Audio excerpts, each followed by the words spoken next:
kasalanan ko'y iyong bawiin, ayon din sa iyong pag-ibig sa akin.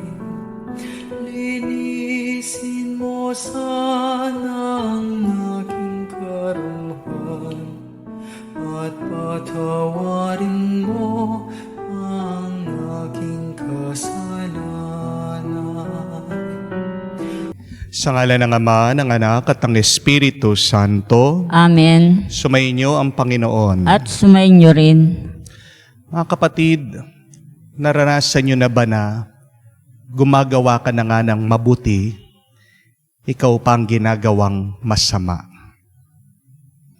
Hindi natin maaalis ang mga ganyang karanasan habang tayo ay nabubuhay dito sa mundo.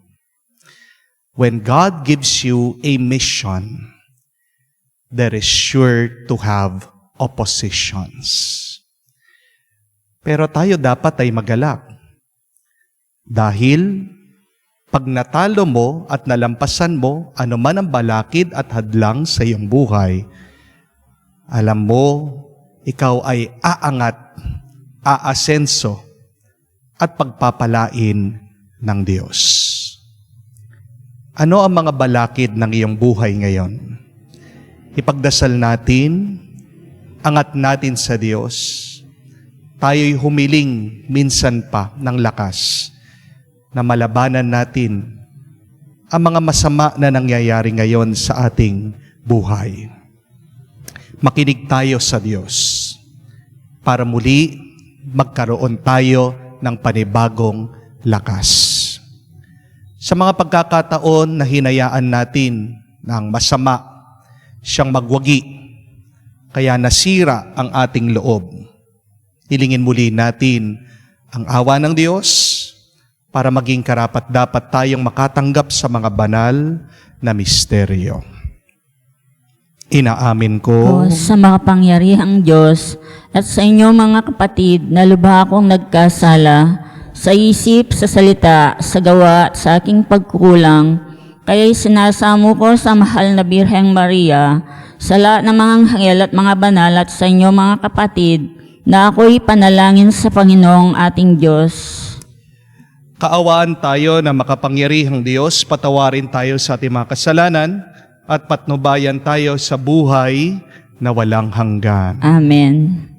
Panginoon, kaawaan mo kami. Panginoon, kaawaan mo kami. Kristo, kaawaan mo kami. Kristo, kaawaan mo kami. Panginoon, kaawaan mo kami. Panginoon, kaawaan mo kami. Manalangin tayo. Ama naming makapangyarihan, kami dumudulog sa iyong dakilang pag-ibig. Ngayon ang araw ng kaligtasan ay palapit ng palapit upang sa pagdiriwang ng pagkabuhay, kami lalong sumigasig. Sa pamamagitan ni Jesucristo kasama ng Espiritu Santo, magpa sa walang hanggan. Amen.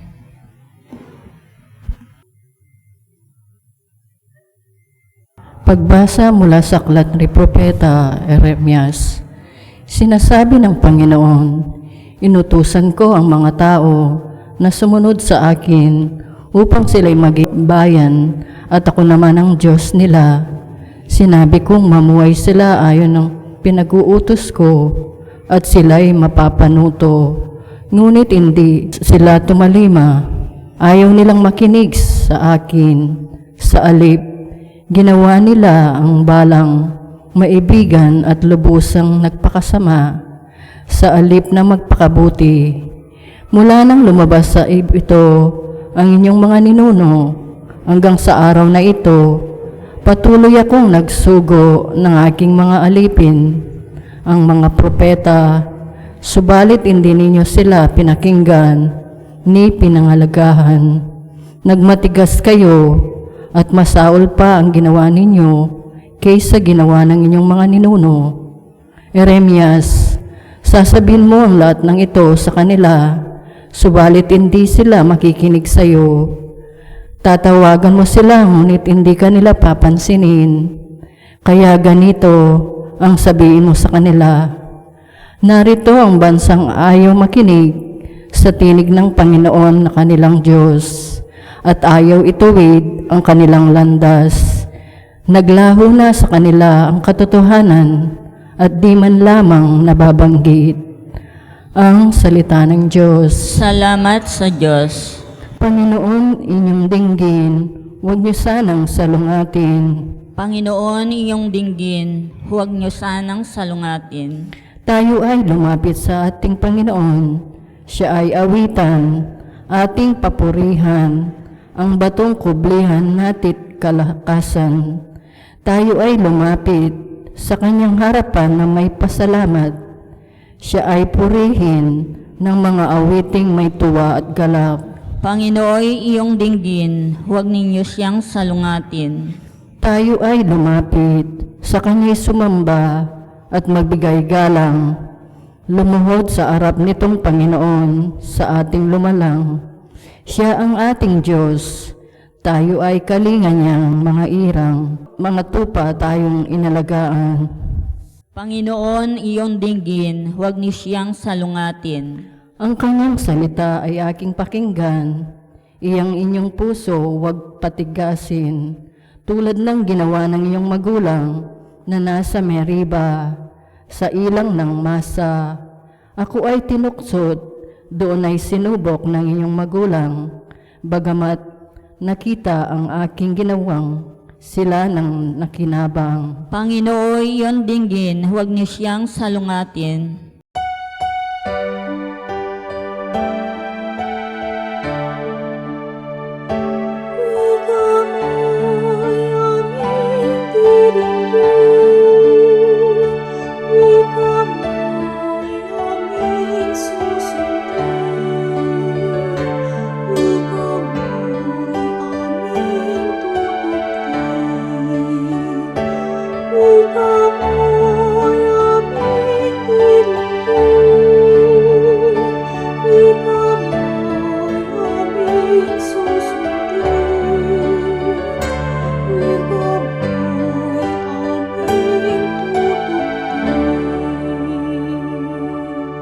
Magsisi tayong mataos, halinang magbalik loob sa pagpapatawad ng Diyos, sa Kanya tayo mulog at manunumbalik na lubos.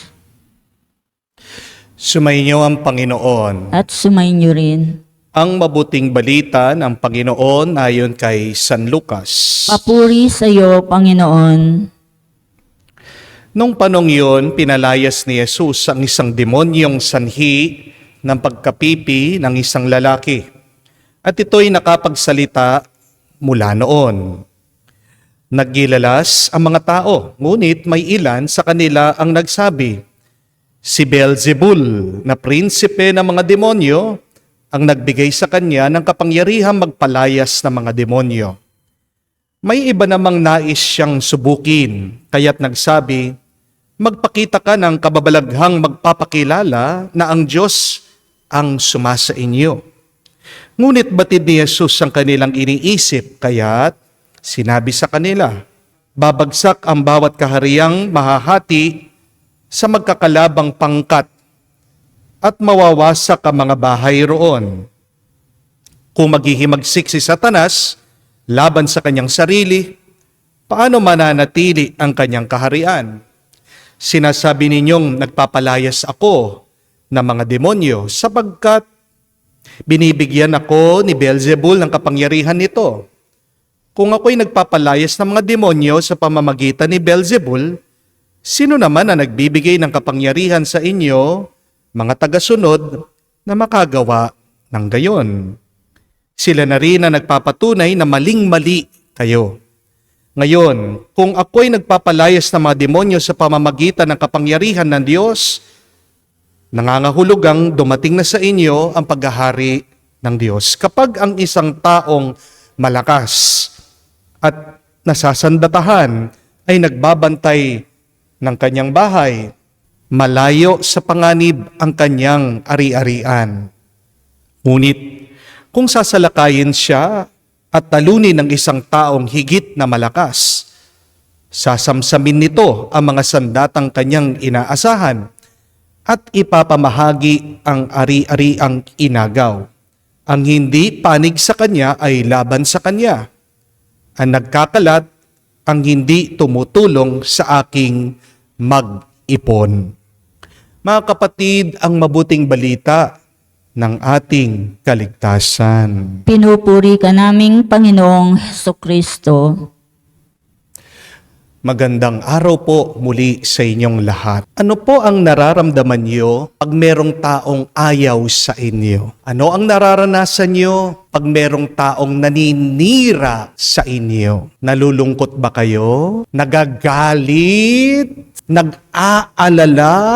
Hindi mapakali? Hindi mapalagay? Ano po ang inyong nararanasan? Mga kapatid, pag kayo po ay may haters, huwag kayong masisiraan ng loob. Ano dapat ang iyong maramdaman pag merong mga taong ayaw sa iyo? Ano dapat ang iyong maranasan pag meron ka mga haters? Kailangan matuwa ka. Kailangan magalak ka. Kailangan kang magpasalamat sa Diyos. Bakit naman? Kasi po, tandaan nyo ito ha, ang ibig sabihin ng haters ay having anger towards everyone realizing success. Haters, H-A-T-E-R-S.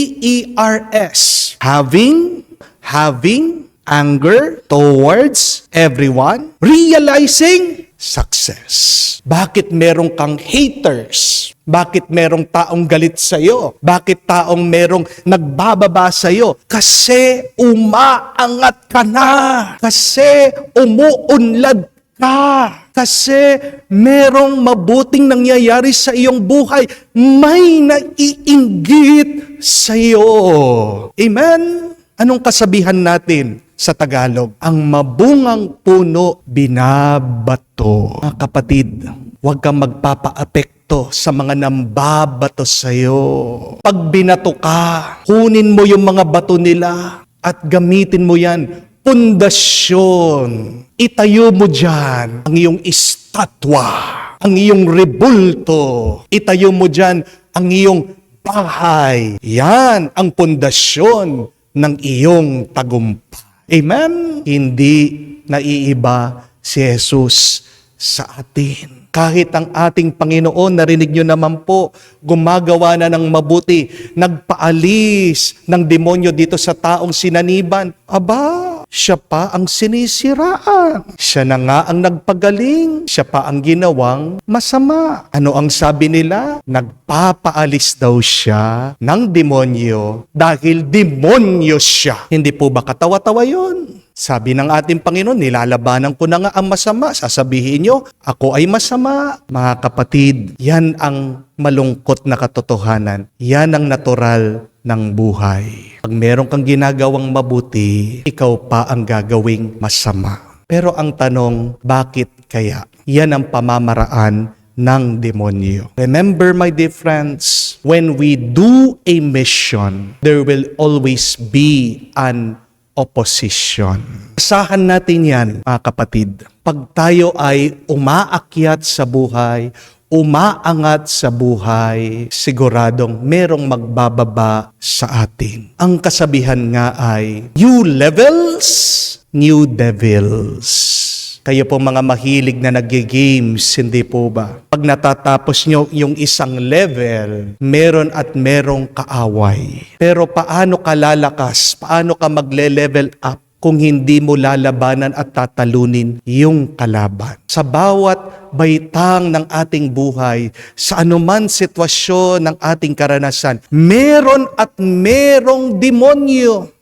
Meron at merong hadlang. Meron at meron talagang pipigil sa atin. Pero wag kang mag-alala dahil pag nalampasan mo yan, magle-level up ka pa. Pag natalo mo yan, madadagdagan ang iyong grasya. Pansinin niyo ang buhay ng ating Panginoon. Kahit saan siya pumunta, kahit na may ginagawa siyang milagro, meron at meron tao na nagsasabi ng masama sa kanya. Naiintindihan niya yan. New levels, new devils. Because when God uses you, the devil will always oppose you. Ayaw kasi ng demonyo na maging mabunga ka. Ayaw ng demonyo na mapalapit ka sa Kanya, sa Diyos. Sisiraan at sisiraan tayo ng demonyo para manatili tayo kung nasaan lang tayo, para hindi tayo makagawa ng mabuti.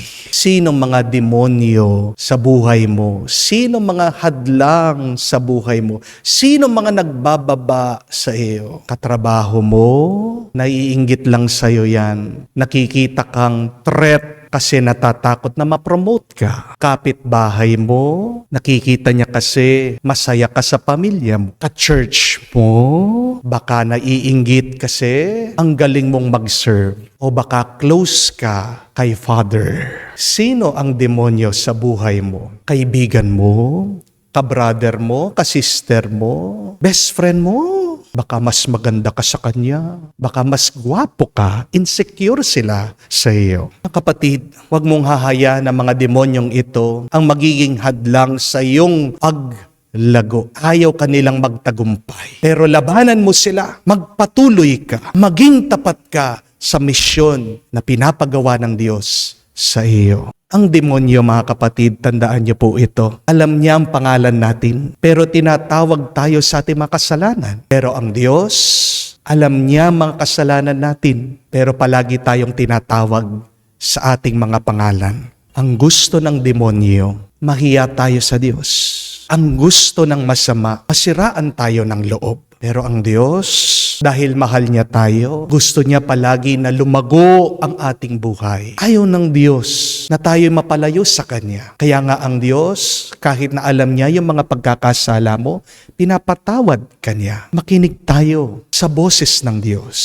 At pagpatong-patong na ang mga problema mo sa buhay, tandaan mo, hindi ka nag-iisa. Sana makita mo ang iyong problema bilang isang oportunidad, isang pagkakataon para mag-level up, para lumago, para maging mabunga. Ko na lang po, binabalikan ko ang aking buhay. Sa bawat assignment ko po, meron at merong pagsubok. Ang unang parokya ko po, walang kapera-pera. Inassign po ako sa isang simbahan. Ang dami pong kailangan gawin. Gabing-gabi, umiiyak po ako. Hindi ko alam kung saan makakahanap ng pera. Nilakasan ko lang po ang loob ko. Pero pagkatapos po ng 3 taon, sa tulong at awa ng Diyos, napagawa ko po ang parokya gumanda. Ito pong simbahan na ito, pangalawang parokya ko na, hindi po pera ang problema, yung mga tao. Ako na nga po ang tumutulong, ako pa minamasama. Meron po akong tinulungan na mag-asawa, meron po silang problema sa kanilang pagsasama. Bandang huli, ako pa minasama ng lalaki, ako pang sinira sa mga tao. Di po ba? Napakasakit nun. Meron pong taong ayaw sa akin dito. Kala nyo dahil sikat ako sa Facebook, sa YouTube, meron at merong hindi gusto sa akin. At nung pong panahon ng pandemic, naghanap ng butas sa akin, pinapakulong pa ako. Di po ba nakakalungkot yun? Pero by next year, natatapos na po ang aking assignment, dilipat na po ako. Tingnan nyo naman po. Oo, merong mga tao na ayaw sa akin, pero nakikita ko pa rin, mas marami pa rin yung mga taong aking natutulungan. Nauunawaan ko po. Pag merong hadlang, hindi yan nilagay ng Diyos para ako'y pigilan. Ang hadlang ay nilagay ng Diyos para tapakan, para ako ay umangat at tumaas. Mga kapatid, sana ganyan din po ang iyong maging pananaw sa buhay. Your hindrances are not there to stop you, but your hindrances are there as your stepping board to go up, to be successful. Kung nakikinig ka sa demonyo, titigil ka. Amen? Pero kung makikinig ka sa Diyos, palalampasan mo anuman ang pagsubok, anuman ang hadlang, anuman ang problemang yan. May demonyo ka sa buhay mo, may haters ka ngayon. Huwag kang padidepress. Huwag kang mag-aalala. Huwag mong hahayaan masira ang iyong loob. Kung hindi, magalak ka, magpasalamat ka dahil binibigyan ka ng pagkakataon ng Diyos. Mag-level up, umangat at magtagumpay. Yan ang ating ipagdasal, mga kapatid. Sa misang ito, sabihin natin, Panginoon, tulungan mo ako na marinig ang iyong boses na tumatawag sa akin. Naway, Mabuhay ang pag-asa sa akin na pag nalabanan ko ang mga demonyo ng aking buhay, ako pa ay mas lumago at mas mapalapit sa iyo. Amen. Mga kapatid, habang tayo ay natitipon kay Kristo na nangingibabaw sa lahat ng kasamaan, buong pagtitiwala tayong lumapit sa Ama, taglay ang ating mga kahilingan. Ating sabihin, Panginoon, dinggin mo kami. Panginoon, dinggin mo kami. Ang simbahan naway magpanibago at magpatuto ng tapat sa mga dapat pangalagaan sa buhay at tumulong sa muling pagbubuo ng isang wasak na mundo. Manalangin tayo sa Panginoon. Panginoon, dinggin mo kami. Ang mga Kristiyanong mananampalataya naway magkaroon ng tapang ng mag-aral sa ngalan ni Kristo. Manalangin tayo sa Panginoon. Panginoon, dinggin mo kami. Atin nawang buong pusong itaguyod ang pagtatanggol sa katotohanan at salungatin ang malikhaing pangaakit ng kasamaan. Manalangin tayo sa Panginoon. Panginoon, dinggin mo kami. Sa katahimikan po ng ating puso, buksan din natin sa Diyos ang ating mga personal na pangangailangan. Ama namin makapangyarihan, sa paghandog namin ng mga panalangin, pinapasalamatan ka namin dahil sa iyong anak na tumutubos sa kasalanan at kamatayan, na nabubuhay at naghahari magpa sa walang hanggan. Amen.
Manalangin kayo mga kapatid, para ng ating mga paghahain ay kalugdan ng Diyos amang makapangyarihan. Tanggapin nawa ng Panginoon itong panghain sa iyong mga kamay, sa kapurihan niya at karangalan, sa ating kapakinabangan, at sa buong sambayan niyang banal.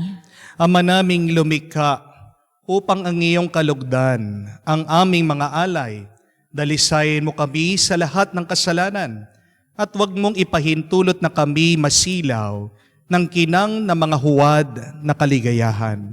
Kung hindi, itaguyod mo kami ng aming makamtan ang iyong pangakong gantimpalang lantay sa pamamagitan ni Jesucristo, kasama ng Espiritu Santo magpa sa walang hanggan. Amen. Sumainyo ang Panginoon. At sumainyo rin. Itaas sa Diyos ang iyong mga puso at diwa. Itinaas na namin sa Panginoon. Pasalamatan natin ang Panginoong ating Diyos. Marapat na siya ay pasalamatan. Ama naming makapangyarihan, tunay ngam nararapat na ikaw ang aming pasalamatan sa pamamagitan ni Jesucristo na aming Panginoon. Sa pagbabakasakali mo kami bubuti, isinugo mo si Jesucristo upang pangunahan kami bilang pagsunod sa iyong atas na bigay.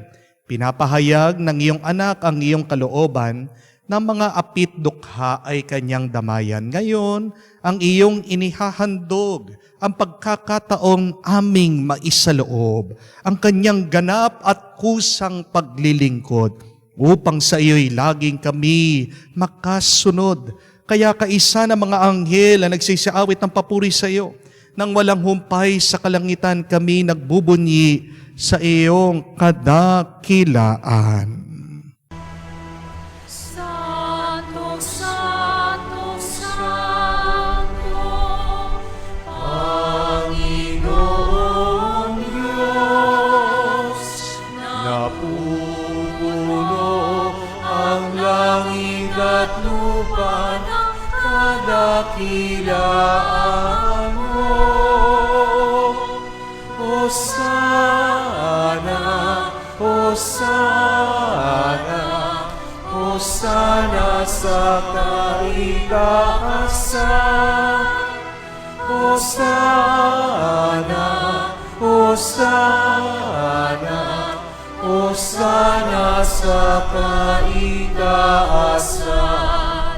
Pinapala ang naparirito sa ngalan ng Panginoon. Hosana, Hosana, Hosana sa kaitaasan. Hosana, Hosana, Hosana sa kaitaasan.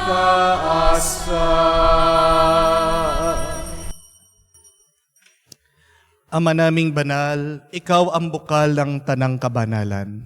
Kaya't sa pamamagitan ng iyong Espiritu, gawin mong banal ang mga kaloob na ito, upang para sa aming maging katawan at dugo ng aming Panginoong Heso Kristo.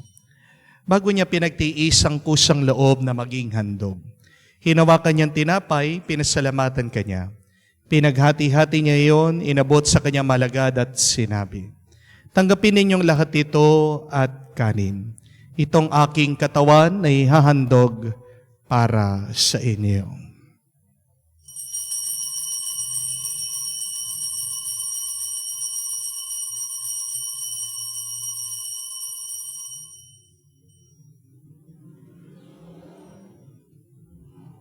Gayon din naman, matapos ang hapunan, hinawakan niya ang kalis, muli kanyang pinasalamatan. Inabot niya ang kalis sa kanyang malagad at sinabi, "Tanggapin ninyong lahat ito at inumin. Itong kalis ng aking dugo, ng bago at walang hanggan tipan, ng aking dugo na binubuhos para sa inyo at para sa lahat, sa pagpapatawad ng mga kasalanan. Gawin ninyo ito sa pag-aalaala sa akin."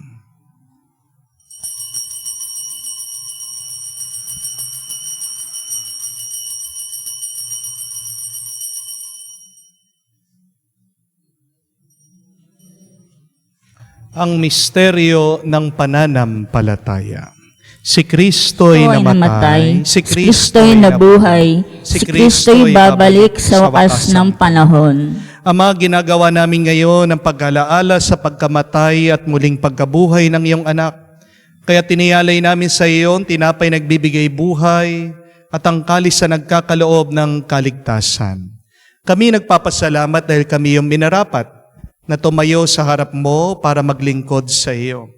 Sinasamo namin kami magsalo-salo sa katawan at dugo ni Kristo ay mabuklod sa pagkakaisa sa pamamagitan ng Espiritu Santo. Ama, lingapin mo ang iyong simbahang laganap sa buong daigdig.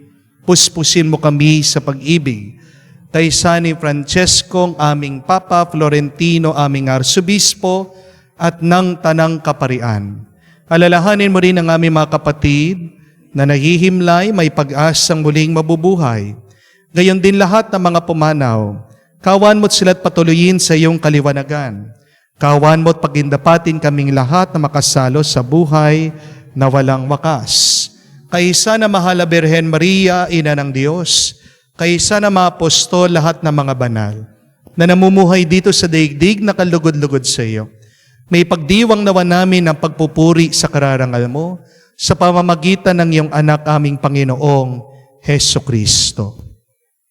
Sa pamamagitan ni Kristo, kasama niya at sa Kanya, ang lahat ng parangal at papuri ay sa iyo, Diyos Ama, makapangyarihan, kasama ng Espiritu Santo, magpasawalang hanggan.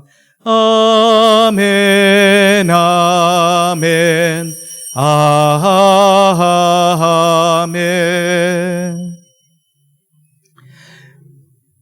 Sa tagubili na nakakagaling na utos at turo ni Jesus sa Panginoon natin at Diyos, ipahayag natin ng lakas loob.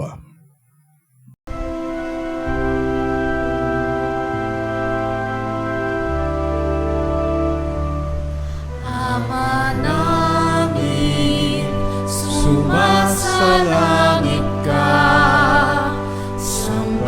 sambahin ang ngalan mo, mapasa amin ang kaharian mo, sundin ang loob mo dito sa lupa para nang sa langit. Bigyan mo kami ngayon ng aming kakanin sa araw-araw at patawarin mo kami sa aming mga sala para ng pagpapatawad namin sa nagkakasala sa amin. At huwag mo kami ipahintulot sa tukso, at iadya mo kami sa lahat ng masama. Hinihiling namin kami adya sa lahat na masama, pagkalooban ng kapayapaan araw-araw, iligtas sa kasalanan, ilayo sa lahat ng kapahamakan, samantalang aming pinanabikan ang dakilang araw ng pagpapahayag ng tagapagligtas naming si Heso Kristo. Sapagkat iyong kaharian at ang kapangyarihan at ang kapurihan magpakailanman. Amen. Panginoong Heso Kristo, sinabi mo sa iyong mga apostol, kapayapaan ang iniiwan ko sa inyo, ang aking kapayapaan ang binibigay ko sa inyo. Tunghayan mo ang aming pananampalataya. Huwag ang aming pagkakasala. Pagkalooban mo kami ng kapayapaan at pagkakaisa ayon sa iyong kalooban. Kasama ng Espiritu Santo, magpa sa walang hanggan. Amen. Kapayapaan ng Panginoon ay laging sumainyo. At sumainyo rin. Magbigayan po tayo ng kapayapaan sa bawat isa. Peace with you po. Kapayapaan po sa inyong lahat.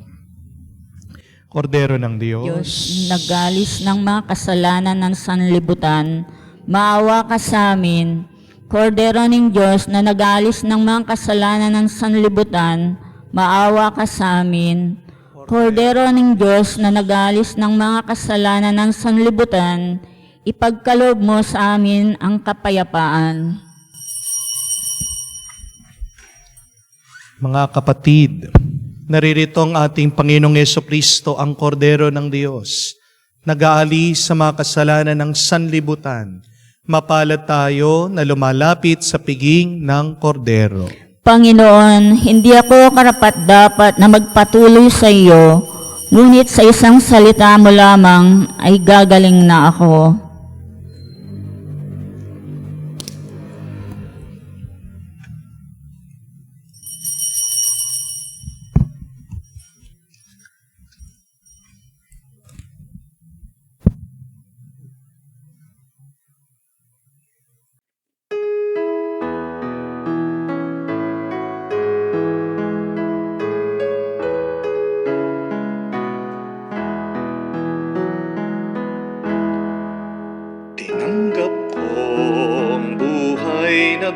Diyos, puso ko ay nakalahak. Tinanggap ko buhay na Diyos, puso ko ay natuwa. Tinapay siya ng buhay, hinati at binigay, para mangbigay buhay, huwag mangamba kailanman. Tinanggap ko buhay na Diyos, puso ko ay nagalak. Tinanggap ko buhay na Diyos, puso ko ay natuwa. Siya'y daan ng buhay, inasam ka ng Ama, umuwi ka sa Kanya, makaisa sa piling niya. Tinggap kong buhay ng Diyos, puso ko ay naghalak. Tinanggap kong buhay na Diyos, puso ko ay natuwa. Manalangin tayo. Ama namin mapagmahal, kami pinagsasalo-salo mo sa banal na pakikinabang, ang iyong tulungan maisaloob at maisakatuparan ang iyong pagliligtas na aming pinagdiriwang. Sa pamamagitan ni Jesucristo, kasama ng Espiritu Santo, magpa sa walang hanggan. Amen. New levels, new devils. Bagong baitang, bagong kalaban. Pag meron kang kalaban, wag mong iisipin na ikaw ay pinipigilan. Pag ang iyong mga kalaban ay daan para ikaw ay umasenso at umunlad. Mabuting balita, pinibigyan tayo ng sandata ng Diyos para labanan ang masama. Kaya lang, walang kwenta ang sandata kung mahina tayo.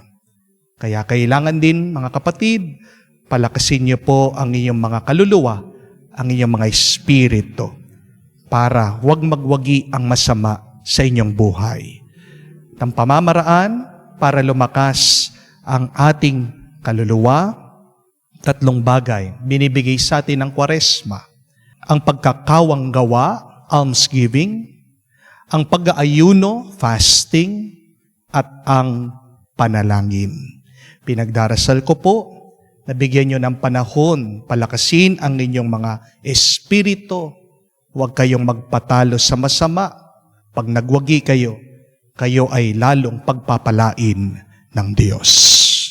Sumainyo ang Panginoon. At sumainyo rin. Kayo ay basbasan ng Diyos, makapangyarihan sa lahat, sa ngalan ng Ama, ng Anak, ng Espiritu Santo. Amen. Ang ating misa ay natapos na. Humayo kayo sa kapayapaan ni Kristo. Salamat sa Diyos.